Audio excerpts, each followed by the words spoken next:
I want to just round back to the Mekhi Becton comment that we made earlier. If you're Mekhi Becton, and we'll see what happens at pick 10, because the Jets, do still have pick 10. This is a moment for you.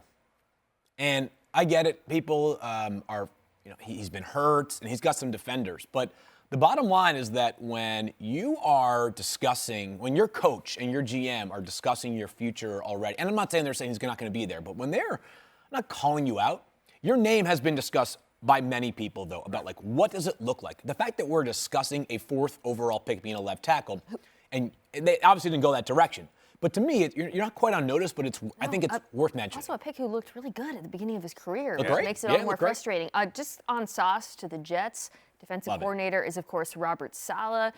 Sauce, in many ways, has reminded me a little bit of a throwback to the Legion of Boom. Yeah. He's very physical, a little bit grabby, gets his hand. He's notorious for his press man coverage.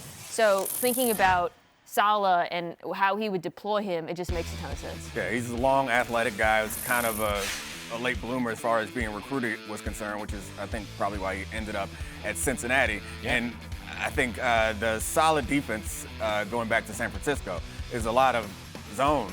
Like, it's not all this press man stuff. Well, it is press, but it's not the man coverage stuff that you would expect from a Derek Stingley type. So I think this works well as far as match is concerned. I skipped over what I should have said, which before he was there, he was with Seattle, so that hence the Legion of Boom connection. Yeah. And he went to San Francisco and brought Richard Sherman. Like, there's definitely a through line here of similar players. And just this team last year, heavy investments on the offense. Think about the draft last year, Zach Wilson, Ollie Vera Tucker, Michael Carter eventually as well. Like, a little bit of balance here for the defense. This could be a defense-heavy draft, not exclusively defense, for the Jets.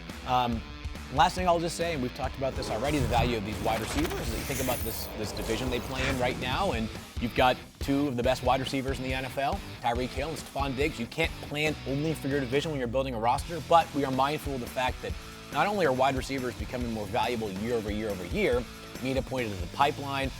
I mean, and also, like, it's not going to slow down anytime soon. Like, we keep talking about these historic draft classes of wide receivers, and now it's like 3 straight years having a historic draft class of wide receivers. Well, and I had stats and info go back and look it up last month, and if you look at the production for 1,000-yard seasons for wide receivers drafted in the 1st and 2nd rounds over the course of the last 10 years, there's not a massive split. Like, there are almost as many second-round picks that can do that. Yeah. The Jets are going to be able to pick up wide receivers. Like, this is a particularly deep draft for wide receivers, to Fields' point. We say that every year. Yeah. So if you're the Jets, you be patient. You let it play. You let it play out. You get the best corner that's on the board for you at the time, and you let wide receiver come to you whenever you want that to be later in the draft. I think that's strategy. Thank you for watching ESPN on YouTube. For live streaming sports and premium content, subscribe to ESPN+.